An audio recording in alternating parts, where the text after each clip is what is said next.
Beberapa caleg sudah sangat terkenal ya. Kalau di survei ya mesti muncul namanya karena terkenal. Tetapi tidak turun ke lapangan, tidak turun ke bawah, nonsen sekarang. Jadi lebih ke face to face. Artinya untuk pemilu mendatang legislator yang taruhlah konservatif ya Bu ya, itu kemungkinan itu nggak bisa kepilih lagi. Kemungkinan ya. Iya, kemungkinan bisa juga tidak kepilih lagi kalau beliau-beliau ini dengan cara-cara yang masih konservatif. Kalau misalnya dia bisa mengikuti pola yang terkini, mungkin sejauh ini dari DPP belum ada instruksi, hanya kemarin sudah keluar instruksi dari BPP bahwa seluruh tingkatan segera membentuk Despilkada dan selanjutnya akan ada pemberitahuan lebih lanjut.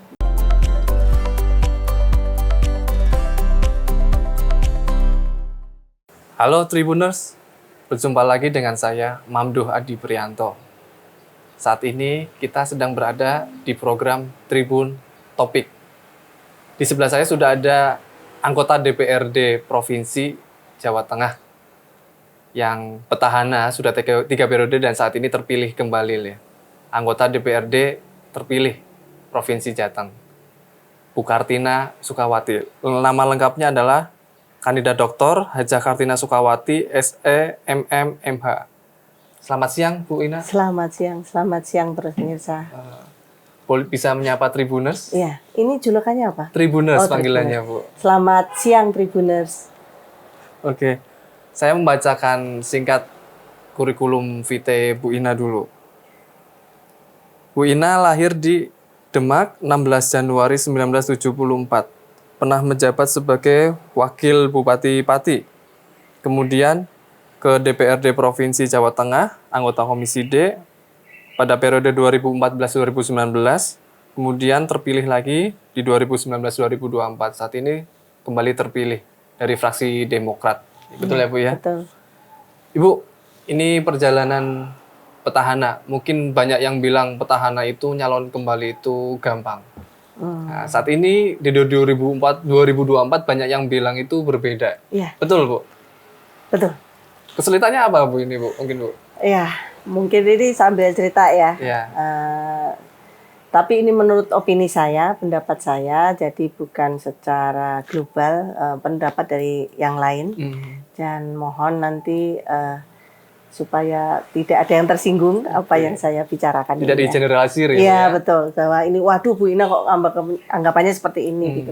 Ini hanya opini saya pribadi, pendapat saya pribadi. Jadi perjalanan dari pemilu ke pemilu 2014 ke 2019 ini relatif landai, maksudnya baguslah gitu, tidak terlalu perjuangannya tidak terlalu berat. Kemudian 2019 ke 2024 ini juga tidak terlalu berat seperti sekarang ini 2024. Paling berat artinya? Paling berat. Saya juga sedang menganalisa kenapa ini paling berat. Apakah ada di pihak saya yang salah? Atau ada faktor eksternal yang mempengaruhi ini. Nah, kita udah beberapa bulan kemarin ya, hampir 1 bulan lebih ini, saya berusaha mengevaluasi kenapa saya tahun ini merasa berat, begitu. Dari pihak saya dulu. Demografi sudah terlihat, 50% lebih Gen Z dan milenial. Usia saya sudah bukan generasi itu lagi. Mungkin saya kurang bisa memahami generasi ini. Sehingga dari generasi ini pun kurang bisa memahami apa yang saya sampaikan. Mungkin. Satu. Terus kemudian yang kedua, perilaku pemilih. Perilaku pemilih sudah tidak konservatif lagi seperti dulu. Misalnya kita berikan visi misi apa nanti kalau saya sudah menjabat saya akan memegang amanah ini, kemudian saya akan membangun ini, aspirasi ini dan sebagainya. Normatif seperti itu. Ternyata tanda kutip tidak cukup hanya itu. Jadi caleg itu sekarang tidak hanya bisa lip service. Jadi harus turun langsung. Kalau memungkinkan ya harus face to face dan door to door. Dan itu adalah perubahan perilaku di masyarakat. Jadi kita bisa melihat ada beberapa artis, nanti salah lagi ya. Ada beberapa caleg sudah sangat terkenal ya. Kalau di survei ya mesti muncul namanya karena terkenal. Tetapi tidak turun ke lapangan, tidak turun ke bawah, nonsen sekarang. Jadi lebih ke face to face, langsung menyentuh. Nah mungkin saya kurang bisa itu. Jadi, berarti ini evaluasi lagi. Artinya yang diinginkan konstituen juga mereka ingin bertemu langsung dengan wakil rakyatnya. Iya betul. Jadi tidak bisa sekarang, kan dulu bisa. Misalnya hanya ya udah kita partai ini kemudian suara partai lebih tinggi, dia tiba-tiba nggak ada hujan, nggak ada yang jujuk, tiba-tiba jadi dewan begitu ya. Nah, sekarang rakyat nuntut beda. Jadi harus turun. Iki lo aku, ini lo saya, gitu. Dia akan lihat postur kita, muka kita dan sebagainya, cara kita berbicara, itu sama masyarakat akan dinilai. Ada yang misalnya di podcast, misalnya, di ini bagus gitu ya. Begitu ketemu ternyata orangnya sombong, selesai sudah. Nah, seperti itu. Mungkin itu salah satu dan salah duanya lah gitu ya. Itu menurut saya. Keinginan dasar masyarakat mungkin seperti itu ya, Bu. Iya, jadi kita memang ke depan memang harus lebih proaktif lagi. Jadi nanti ke depan lip service sudah enggak. Oke, artinya besok-besok berarti harus lebih banyak lagi turun ke dapil ya. Turun ke dapil dan rakyat sekarang lebih cerdas dan dia akan ingat itu. Misalnya kita sudah berjanji nanti ke depan kita mau apa, 5 tahun kita nggak realisasikan, jangan harap dipilih lagi. Ya. Artinya by medsos bisa nggak sih Bu? By medsos lewat bisa. Media sosial seperti itu. Itu juga bisa mempengaruhi pemilih, lebih memperkenalkan kepada kita. Dan kalau medsos misalnya kita ngevlog terus gitu ya, podcast ngevlog terus, kalau sebulan 2 bulan masih belum kelihatan. Tapi kalau setahun 2 tahun perilaku asli akan kelihatan. Oke. Adanya perubahan perilaku itu berarti artinya nggak semua petahana atau incumbent itu bisa jadi kembali. Iya betul. Jadi ada kemungkinan itu Jan. Karena adanya perubahan perilaku dari pemilih, ini petahana harus juga menyesuaikan dari laju ini. Jadi tidak bisa kita misalnya pileg 2014, 2019 kita samakan dengan 2024. Kita bekerjanya sama, itu tidak bisa. Jadi harus mengikuti arah alur situasi culture-nya sekarang lagi apa gitu ya. Oke, lebih complicated saat ini 2024 ini. Bu Kartina Sukawati atau Bu Ine ini juga menjabat sebagai Sekretaris DPD Partai Demokrat Jawa Tengah. Kursi DPRD di Provinsi Jawa Tengah itu naik 2 dari 5 menjadi 7. Nggak cukup signifikan tapi itu lumayan. Apakah ini ada efek ekor jas dari pemilihan presiden? Bagaimana Bu Ina menurut Anda? Iya, tentu saja ini ada efek ekor jas. Saya berbicara lingkup Jawa Tengah. Oke. Ya. Saya tidak tahu dari provinsi yang lain, tetapi kalau Jawa Tengah ini berpengaruh juga. Bahwa pada intinya pilihan presiden ini secara tidak langsung membawa kami untuk elektabilitasnya naik untuk Demokrat. Jadi contoh saja kecil, misalnya kalau di daerah itu kami diwajibkan untuk memasang baliho dengan gambar Prabowo Gibran, ya. Kami diwajibkan memasang, caleg-caleg itu diwajibkan memasang. Ya kami pasang di tingkat ibu kota maupun di kabupaten maupun di desa-desa seperti itu, nih.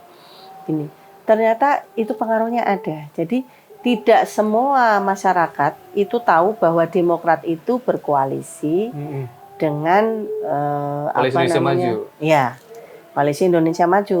Sehingga begitu tahu kalau ini berkoalisi dengan Koalisi Indonesia Maju, oh bagus ini Demokrat kita dukung gitu. Jadi itu ada sedikit banyak berpengaruh. Pengaruhnya Bu ya. Mm-mm. Tadinya 5 menjadi 7 ya Bu ya? Iya, 7. Tambah 2 ini. Iya, Oke, artinya bisa mendirikan fraksi sendiri nanti di bisa. DPRD provinsi. Betul. Jadi sebenarnya naiknya itu dari tahun 2019-2024 ini ya, yang pemilu lalu 2019 itu dengan pemilu sekarang kita ini naik sekitar 300.000 suara. 300.000. Ya, kalau diekuivalenkan ke kursi, sebenarnya kita bisa mendapat 9 kursi. 9 kursi Iya. secara kumulatif total Ya, gitu. kalau dihitung ya. Tetapi kan ini senlik. Ya, Jadi pemerataan ya Bu ya. jadi tidak bisa kita hitung 300 langsung ini 9 kursi, tidak bisa. Jadi dengan sistem ini kita mendapat 7 kursi. 7 kursi. Lumayan ya Bu ya. Lumayan, alhamdulillah. Kalau calegnya seperti yang terpilih seperti apa ini Bu? Kan ada 7 orang ya, 7 kursi itu. Bu Kartina Sukawati, kemudian ada Pak Holik Idris Iya, yang petahana ya. petahana, Kemudian 5-nya itu 5 ini rata-rata dari generasi muda. Ada 1 yang pendatang baru Bu. pendatang baru. Jadi yang 2 incumbent, 5 baru. Nah, yang 1 ini, yang 5, 1 ini yang sama lah usianya dengan kami. Yang 4 ini generasinya beda, Tadi milenial bicara semua. kembali lagi ke awal tadi ya Bu. Perbincangan kami ke awal itu terkait perilaku pemilih tadi Iya, Bu ya. jadi ini rata-rata milenial. Milenial Iya. dan petahana tidak mesti harus jadi kembali berarti Bu. Iya, jadi petahana memang ya itu harus mengikuti pola sekarang dan sekarang ini sedang berbeda dengan yang lalu, jadi kita harus mengikuti itu. Apalagi dengan demografi yang seperti itu, kita tahu persis bahwa apa yang harus kita tembak ini kan lebih dari 50% ini Gen Z dan milenial. Artinya untuk pemilu mendatang legislator yang taruhlah konservatif ya Bu ya. Iya. Itu kemungkinan itu nggak bisa kepilih lagi. Iya. Kemungkinan ya Bu. Iya, kemungkinan bisa juga Iya. tidak kepilih lagi kalau beliau-beliau Dengan ini cara-cara dengan masih cara-cara yang masih konservatif. Kalau misalnya dia bisa mengikuti pola yang terkini, mungkin berbeda. Bisa menyelami generasi itu, mungkin berbeda. Memang harus diselami, Mas. Kalau tidak, susah ya. Jadi kita harus menyelami. Contoh misalnya, saya sebenarnya dulu saya kan dosen. Otomatis saya lebih dekat dengan teman-teman mahasiswa, pola pikir seperti apa ya kan, ini harusnya saya sudah masuk. Tetapi di situasi sekarang, saya pernah diundang di salah satu panel gitu ya, kumpul dengan mahasiswa, saya menerangkan sesuatu, mereka kurang begitu memahami apa yang saya maksud. Berarti saya salah nih, saya belum bisa memahami mereka. Nah, ini harus belajar lagi. Kalau tadi kan DPRD provinsi, DPR RI seperti apa Bu saat ini di Jawa Tengah? Jawa Tengah sekarang tetap 5. Tetap 5 ya? Ya, tetap 5. Ada yang 1 tidak tahun ini belum berhasil lagi. Jadi tergantikan oleh yang baru. Jadi 5. Oke. Karena Bu Kartina sebagai sekretaris DPD Demokrat Jawa Tengah saat ini menjabat juga gitu Bu ya? Iya. Oh. Kalau melihat ini agak nyerempet-nyerempet juga Bu. Karena sudah Jawa Tengah, bentar lagi kan pilkada ya Bu ya? Seperti apa Bu? Ada bocor-bocoran dikit atau sikap Demokrat saat ini? Terutama untuk Pilgub ya Bu ya? Pilgub? Iya, Pilgub. Wah, ini.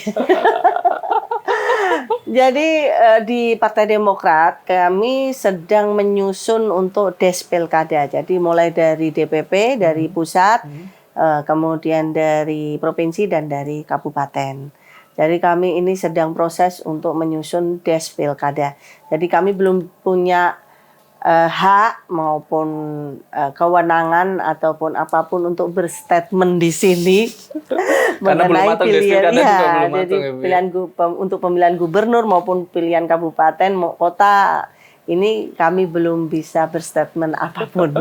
Oke, itu bisa aja dari nasional koalisi Indonesia Maju juga bisa ditarik ke daerah, bisa juga ya. Kemungkinan juga ada. Kemungkinan hal itu bisa saja terjadi begitu ya. Jadi bisa juga ditarik seperti itu atau juga dilepas bebas gitu kan. Jadi artinya nggak sama ya. Iya, sejauh ini dari DPP belum ada instruksi, hanya kemarin sudah keluar instruksi dari BPP bahwa seluruh tingkatan segera membentuk des pilkada dan selanjutnya akan ada pemberitahuan lebih lanjut gitu.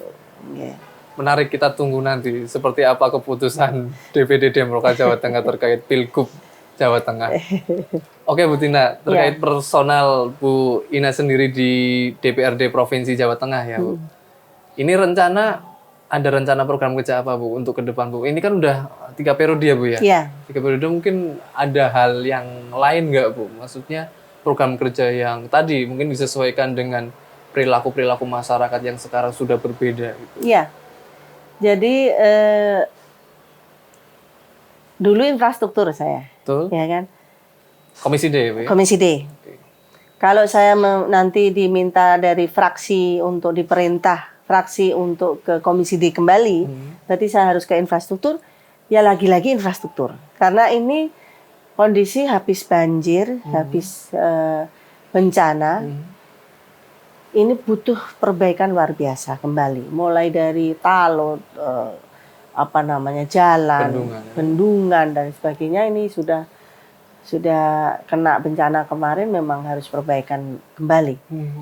Itu. Dan tapi juga kita tidak lupa bahwa perekonomian kita ini kan mengikuti perekonomian global. Walaupun pertumbuhan ekonomi kita tetap di atas rata-rata dari dunia, tetapi ada sedikit penurunan ekonomi. Jadi tidak sampai ke krisis, tetapi terasa lah gitu. Yang semula mungkin cari kerja gampang, ini agak susah. Kemudian inflasi tinggi, beras mahal gitu ya. Sembako nih, lebih saya ibu-ibu ya sering ke pasar, ini kok bawang merah agak naik, bawang putih, alasannya macam-macam. Oh ini habis lebaran, masih Ramadan, oke, naik. Habis itu bilang lebaran, oh naik itu. Lama-lama loh kok ini tiap hari besar kok naik gitu kan. Tapi nggak turun-turun. Nggak turun-turun. Jadi mungkin ada kerasa di situ ya.